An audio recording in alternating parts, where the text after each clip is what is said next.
पर कितनी तेज हवा चल रही है। हाँ बेटा, लेकिन तुम खिड़की के पास मत बैठो। बाहर से कुछ भी उड़कर अंदर आ सकता है, उससे तुम्हें चोट लग जाएगी। तुम यहाँ मेरे पास आकर बैठो। माँ, ये बाहर इतनी तेज हवा क्यों चल रही है? लगता है थोड़ी ही देर में बहुत तेज बारिश होने वाली है। शायद इसी वजह से इतनी तेज हवा चल रही है। मम्मी, मुझे बहुत डर लग रहा है। डरो मत बेटा, मैं हूँ ना तुम्हारे पास। हमारा घोंसला बहुत मजबूत है। जब तक हम घोंसले के अंदर हैं, हमें डरने की कोई जरूरत नहीं है। पापा कब आएंगे और वो कहाँ पर गए हैं? मम्मी, मुझे बहुत भूख लगी है। पापा हम सब के लिए अनाज लाने के लिए गए हैं। शायद तूफान की वजह से वो कहीं पर फंस गए होंगे। वो जल्द ही आ जाएंगे। तब तक मैंने आपके लिए ये चावल की खीर बनाई है। आप सब इसे खा लो। इसमें मैंने मीठा मीठा गुड़ भी मिलाया है। ये चावल की खीर, मुझे चावल की खीर बहुत पसंद है। लाडो सारे बच्चों को चावल की खीर दे देती है। अजी, आप कहाँ पर हो? मैंने बच्चों को तो समझा दिया, लेकिन इस तेज तूफान की वजह से मुझे आपकी बहुत चिंता हो रही है। मम्मी, खीर तो बहुत अच्छी बनी थी। आप नहीं खाओगी? खा लूंगी बेटा। जब तुम्हारे पापा घर वापस आ जाएंगे, तब हम दोनों साथ में खा लेंगे। मम्मी, खीर तो हमने खा ली, लेकिन आपने हमें कहानी तो सुनाई ही नहीं। हाँ बेटा, मैं आपको कहानी जरूर सुनाऊंगी, लेकिन रात में सोने से पहले। नहीं मम्मी, हम इस तूफान में बाहर भी नहीं जा सकते। हम और कर भी क्या सकते हैं? आप हमें कहानी सुनाओ ना। कहानी तो मैं आपको रात में ही सुनाऊंगी, लेकिन अभी के लिए हम घर में ही एक खेल खेलते हैं। चलो, मैं आप सबको खेल के नियम समझाती हूँ।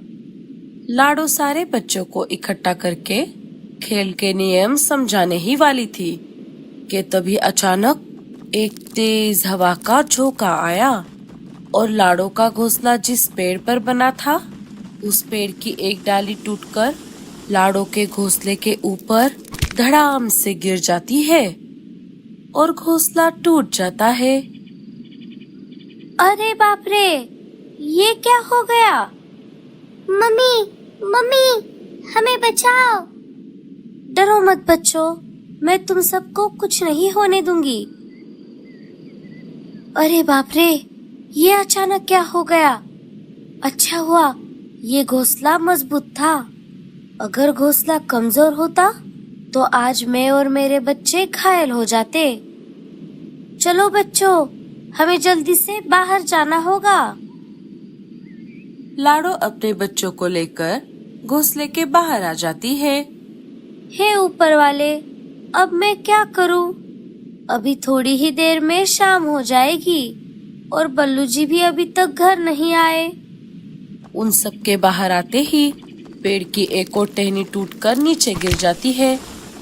अरे बाप रे, लगता है इस पेड़ की टहनियाँ कमजोर हो गई है। मुझे बच्चों को लेकर जल्दी से किसी सुरक्षित जगह पर जाना होगा। चलो बच्चों, हमें ये जगह छोड़नी होगी।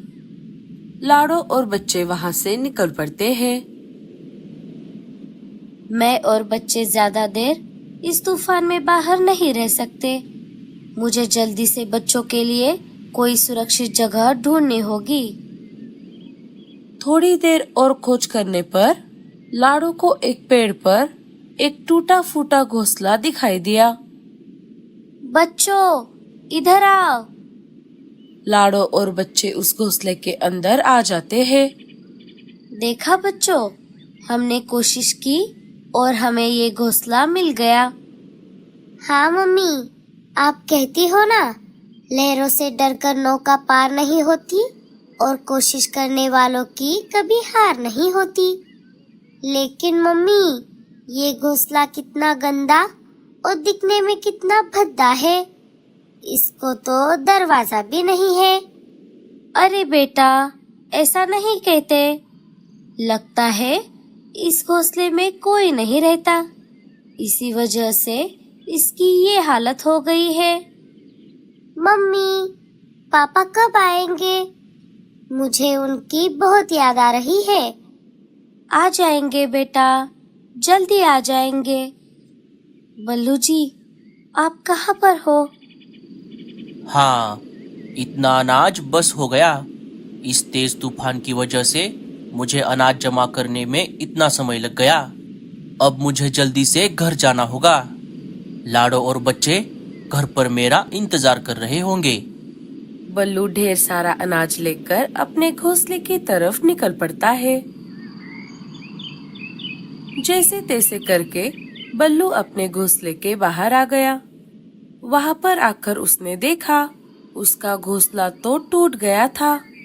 अरे बाप रे, ये कैसे हो गया? लगता है इस तेज तूफान की वजह से पेड़ की टहनी टूटकर घोंसले पर गिर गई। बल्लू ने घोंसले के अंदर जाकर देखा। उसे लाडो और बच्चे कहीं पर दिखाई नहीं दिए। हे ऊपर वाले, तेरा लाख लाख शुक्र है। अच्छा हुआ लाडो और बच्चे घोंसले के अंदर नहीं है। बल्लू चिड़ा घोंसले के बाहर आ जाता है। लगता है लाडो बच्चों को लेकर किसी सुरक्षित जगह चली गई है। अब मुझे जल्दी से उन्हें ढूंढना होगा। लाडो और बच्चे जिस दिशा में गए थे, बल्लू उस दिशा के विपरीत दिशा की तरफ चला जाता है। रात हो जाती है। मम्मी, अब तो